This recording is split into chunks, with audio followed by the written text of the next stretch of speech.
మీ business ఏదైనా మీ ఊర్లో promotion చేయాలంటే అది సుమన్ టీవీతోనే సాధ్యం. ఇప్పుడే సంప్రదించండి. నమస్తే, వెల్కమ్ టు సుమన్ టీవీ.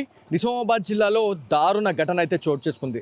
సొంత చెల్లెల్నే తన అన్న మల్టిపుల్ టైమ్స్ విచారానికైతే పాల్పడ్డాడు అనేది తెలుస్తూ ఉంది.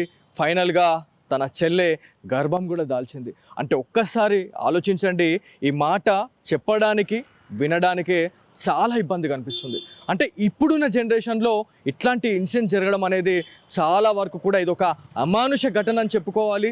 సో ఏదైతే మనకి నేను వచ్చిన లొకేషన్ వచ్చేసి నిజామాబాద్ 3 టౌన్ నియర్ బై లొకేషన్లోని ఒక ఏరియాకి అయితే రావడం జరిగింది. మీకు బోర్డు కూడా కనిపిస్తూ ఉంది, 3 టౌన్ ఏరియా ఇది. సో ఈ 3 టౌన్ ఏరియాలో దాదాపుగా చాలా ఏరియాస్ అయితే మనకి ఉంటాయి. గౌతమ్ నగర్, దుబ్బా, చంద్రశేఖర్ కాలనీ, ఈ నామదేవాడ, అదేవిధంగా సుభాష్ నగర్. సో ఈ ఏరియాలకు సంబంధించిన పూర్తి పరిధి మొత్తం 3 టౌన్లోనే వస్తుంది. ఈ ఏరియాలోనే ఒక ఏరియాలో ఈ ఇన్సిడెంట్ అయితే జరిగింది అనేది మనకు తెలుస్తుంది. అంటే ఒక్కసారి ఆలోచించండి, సభ్య సమాజానికి ఎలాంటి మెసేజ్ ఇస్తున్నారు అనే దానిపైన కూడా మనము మాట్లాడుకోవాలా. అంటే ఒక సొంత చెల్లెనే ఇంత దారుణంగా, అంటే చాలాసార్లు రిపీటెడ్ టైమ్స్ తను విచారానికి పాల్పడ్డాడు అని చెప్పేసి మనకు తెలుస్తూ ఉంది. సో ఇదంతా తెలిసిన తర్వాత ఎవరైతే ఆ కుటుంబీకులు ఎవరైతే ఉన్నారో వాళ్ళ అమ్మ నాన్న వాళ్ళ ఎవరికి తెలియదండి ఇదంతా.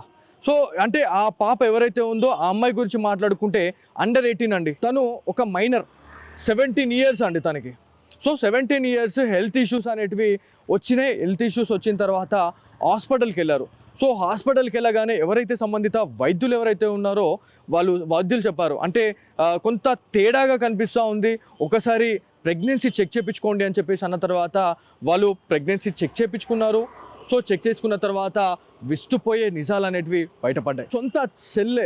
సొంత చెల్లెనే ఇంత దారుణంగా మల్టిపుల్ టైమ్స్ చేయడం వల్లే ఈ ప్రెగ్నెన్సీ అనేది వచ్చిన తర్వాత సంబంధిత తల్లిదండ్రులు ఎవరైతే ఉన్నారో తన తండ్రి ఏదైతే 3వ టౌన్ పోలీస్ స్టేషన్కి వచ్చి ఫిర్యాదు కూడా ఇవ్వడం జరిగింది అనేది మనకు ఒక ఇన్ఫర్మేషన్ వచ్చింది. అంటే ఒక్కసారి ఆలోచించండి, ఎట్లాంటి సమాజంలో ఉన్నాము.